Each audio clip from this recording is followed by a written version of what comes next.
orang yang pergi masjid, anak-anak muda yang pergi masjid atau pergi menasah baca Quran tadarus, itu kebanyakan bukan ahli Quran mereka.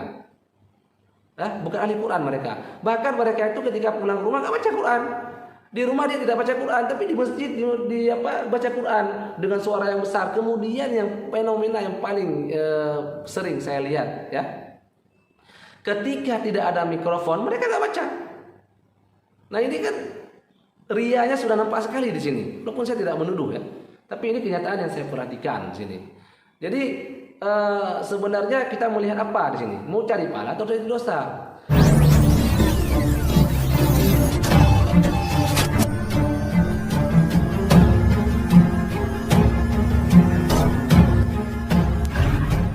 As-Sakaki Channel Dakwah.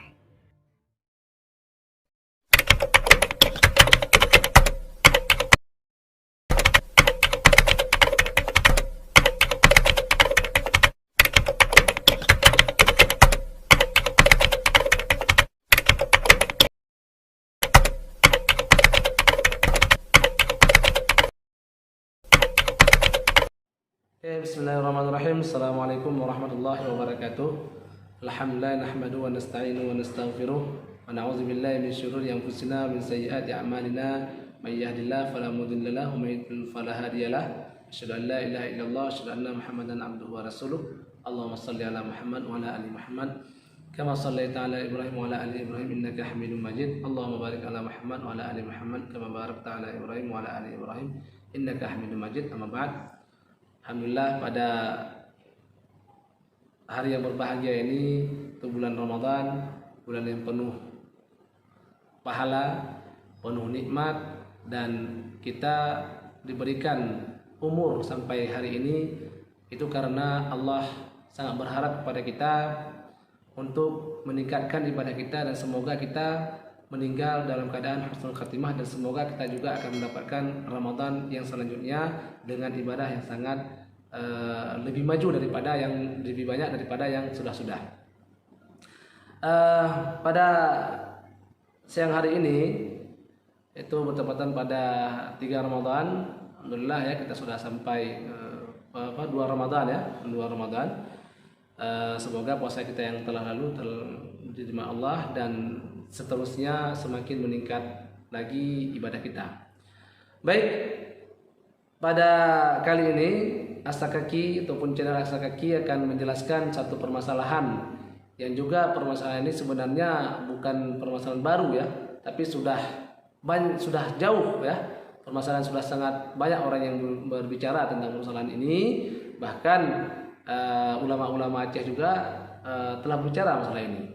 Yaitu permasalahan yang sangat penting saya kira untuk kita melihat sisi syariatnya, apakah ini bagus ataukah ini berpahala, ataukah ini memang disyariatkan atau seperti ini, atau memang sebenarnya ini sebuah kesalahan yang terus-menerus dilakukan dan terus-menerus berulang-ulang setiap tahunnya, yaitu masalah tadarus baca Al-Quran dengan suara keras pakai mikrofon.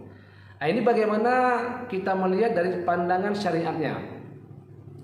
Oke, sekarang perlu kita jelaskan adalah pertama, Fathul Quran. Ini Quran, tahu kita semua bahwasanya Quran itu adalah bacaan yang sangat bagus, zikir yang sangat bagus, bahkan itu adalah menjadikan syafaat bagi kita di kuburan nanti dan di hari kiamat nanti, karena banyak bacaan Quran kita. Dan ini bagus, apalagi bulan puasa adalah bulannya Quran.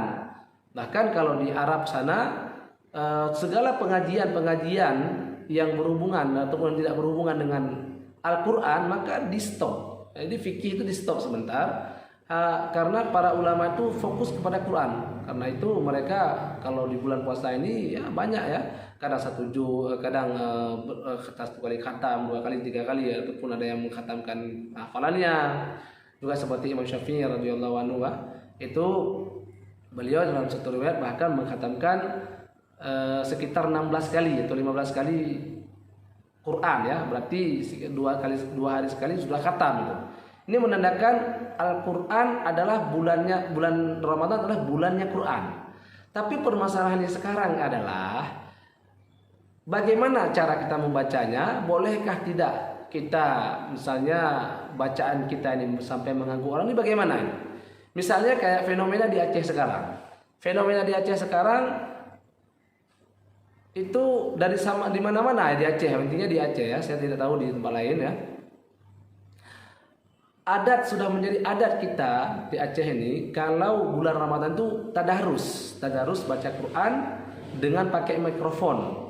Nanti diakhiri pada jam-jam 3 sekitar mau sahur tuh dengan lagu-lagu ya, salawat-salawat katanya, kemudian lagu-lagu entah apalah untuk membangunkan orang sahur. Nah, ini sesuai syariat tidak? Nah, maka kita coba kita lihat secara syariat dan apakah ini adalah merupakan syiar Islam atau bukan. Kalaulah ini syiar Islam, kalaulah memakai mikrofon membaca Quran ketika di atas jam 10 malam ke atas merupakan syiar Islam, berarti ini juga dilakukan oleh negara-negara lain. Karena ini merupakan syiar nih. Jadi malam-malam kita hidupkan Ramadan itu dengan bacaan Quran pakai mikrofon. Harusnya bukan cuma di Aceh, tapi di seluruh dunia itu sama. Nah, tapi yang kenyataan saya lihat ketika saya melihat ya, banyak di Mesir kah, Malaysia kah ya, ataupun di negara-negara lain di Arab tuh, saya tidak temukan hal tersebut. Mereka hanya baca Quran itu tadarus ya. Itu setelah tarawih itu tidak ada lagi pakai mikrofon, tapi mereka baca tadarus tuh di Quran tuh di masjid. Jadi kalau di Malaysia ya saya lihat ya, itu mereka setelah baca Quran, setelah tarawih, jadi ada beberapa orang duduk kemudian sambil tadarus. Tadarus itu apa maksud tadarus? Maksud tadarus ini adalah saling mempelajari Al-Quran. Saya baca, kemudian ada yang simak, kemudian kalau salah diperbaiki, begitu selanjutnya. Ini namanya tadarus, saling ambil ayat, saling mempelajari ayat, saling memperbaiki tajwid. Ini tadarus sebenarnya. Nah, kalau saya lihat prakteknya di sana seperti itu, jadi tidak pakai mikrofon. Nah, di Aceh sekarang ini dulu sampai sekarang dan seterusnya mungkin berbeda. Jadi tadarus itu baca Quran pakai mikrofon di atas jam 10 malam sampai jam 3 pagi pakai mikrofon, bahkan besar-besar suaranya. Ini sebenarnya kalau saya melihat ini sebenarnya bukan lagi cari pahala ini. Ini sudah cari dosa. Kenapa cari dosa saya katakan? Maaf ya kalau mungkin bahasanya terlalu kasar ya. Kenapa saya katakan seperti itu? Karena memang kita mengganggu orang. Boleh tidak kita membaca Quran dengan mengganggu orang? Misalnya kita datang ke masjid, duduk di masjid, tiba-tiba kita mendengar ada orang baca Quran misalnya, samping kita, lagi tidur kita. Suaranya besar-besar, A'udzubillahi minasyaitonirrajim, Bismillahirrahmanirrahim, Alif Lam Mim, seterusnya. Sehingga orang tidur ini terganggu dengan bacaan Quran kita. Ini boleh tidak? Jelas tidak boleh, karena mengganggu orang nih. Ini privasi orang. Kamu kalau mau baca Quran silakan baca kamu, tadabburi, baca Quran yang kamu dengar saja. Jangan sampai kamu mengganggu orang. Apalagi kalau kita pakai mikrofon dengan suara besar di masjid yang di sekitarnya rumah-rumah orang, ada bayi di situ, ada orang capek kerja, mungkin pengen dia tidur awal dan bangun lagi awal, dan banyak kondisi-kondisi orang ketika itu. Nah, ketika ini bagaimana dalam pandangan syariat? Mari kita melihat hadis Nabi sallallahu alaihi wasallam tentang hal ini.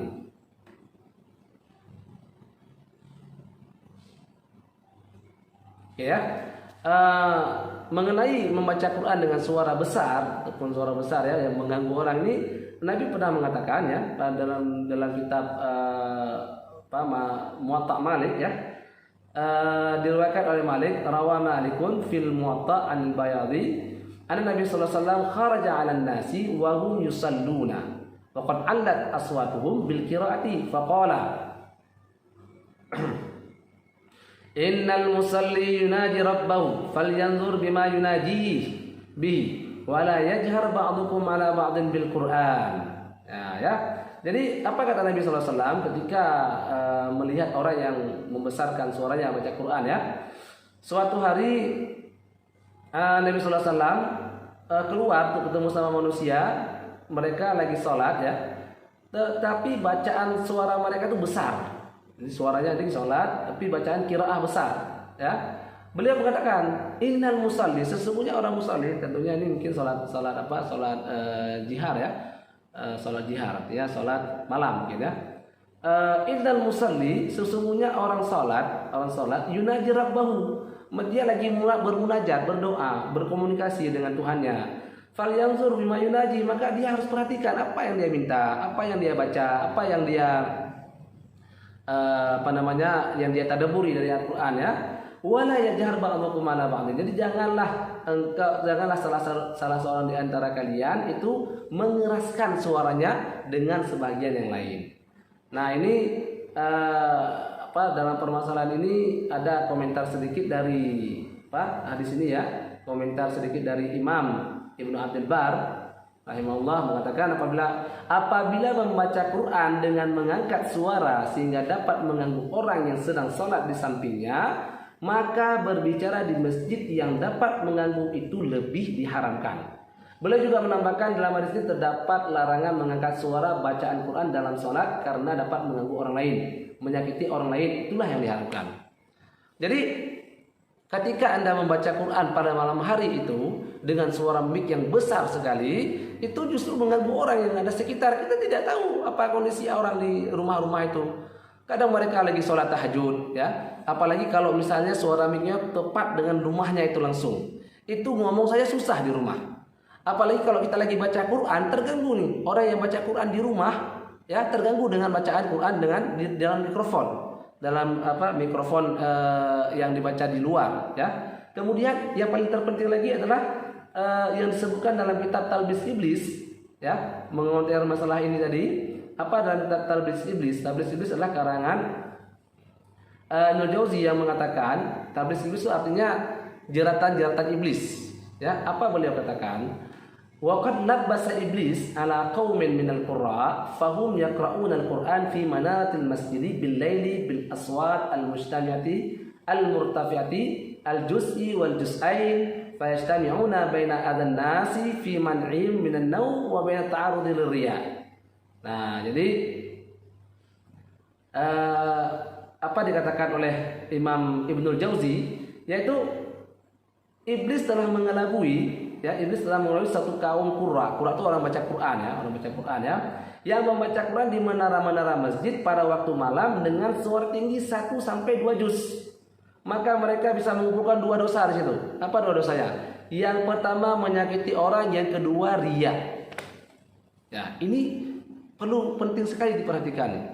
Sebab ketika yang saya perhatikan, karena saya juga pelaku dulu ya, yang saya perhatikan orang yang pergi masjid, anak-anak muda yang pergi masjid atau pergi menasah baca Quran tadarus, itu kebanyakan bukan ahli Quran mereka.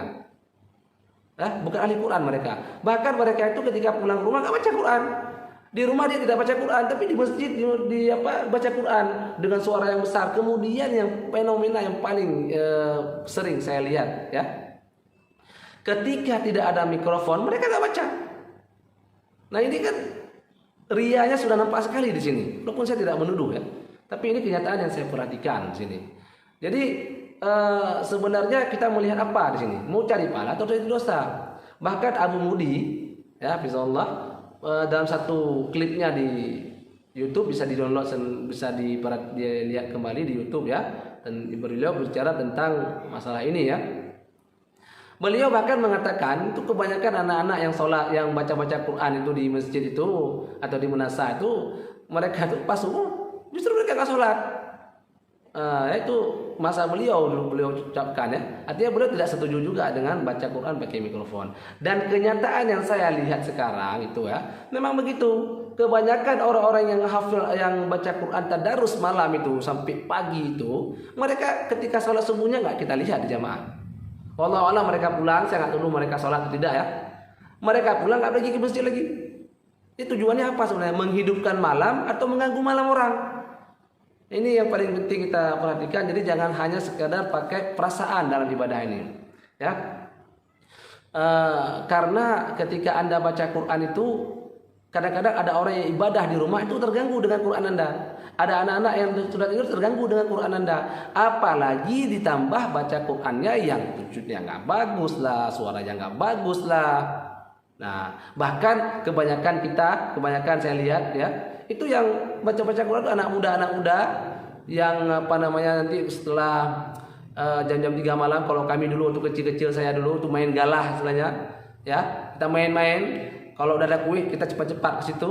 Ini fenomena yang terjadi di Aceh sekarang seperti itu.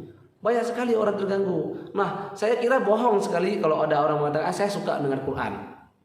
Malam-malam dengar Quran. Iya suka kalau dengar jauhnya jauh rumah Anda. Tapi kalau mikrofonnya pas depan rumah Anda, saya yakin Anda akan terganggu. Nah, terkadang yang bilang tidak terganggu dan suka dengan Quran itu pun terpaksa dia bilang.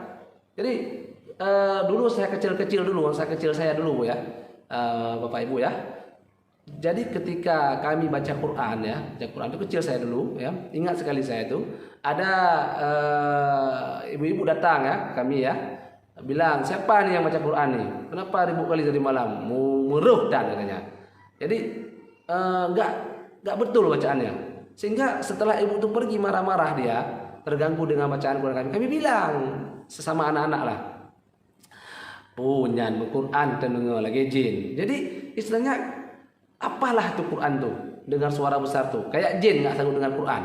Jadi kita menganggap kalau orang terganggu dengan bacaan Quran kita pakai mikrofon malam hari itu jin nggak sanggup dengan Quran. Ini adalah persepsi yang sangat salah ini. Kita tidak pernah mendengar, tidak ada satupun dalil dari mazhab manapun ya mensunahkan baca Quran besar-besar pada malam hari. Ya itu kalau kita lihat di negara-negara lain ini dilarang negara lain. Ya, tidak boleh pakai mikrofon di atas jam 10, artinya setelah tarawih nggak boleh lagi pakai mikrofon besar untuk melakukan baca Quran. Nah inilah yang perlu kita perhatikan sekarang ini adalah ibadah ini perlu dengan ilmu ya. Quran ini tidak perlu kita menampak-nampakkan ya. Tidak perlu kita harus menampak-nampakkan sama orang kok saya itu rajin baca Quran, suara saya bagus. Ini ria semua ini. Tidak perlu. Yang bahkan para ulama salaf dulu, mereka kalau ada ibadah yang mereka ingin lakukan, mereka berusaha sebisa mungkin untuk menyembunyikan ibadah tersebut. Jangan sampai orang tahu tentang ibadah kita. Nah, ini lebih bagus. Anda baca Quran berapa juz, 3 juz, 5 juz, 1 kali khatam, 3 kali khatam, diam saja. Nggak perlu Anda harus umumkan saya sudah habis 1 khatam, saya 2 khatam, atau pergi ke mikrofon, tarik ayat, baca ayat, tarik ayat, baca ayat dengan suara yang disetel sedemikian rupa.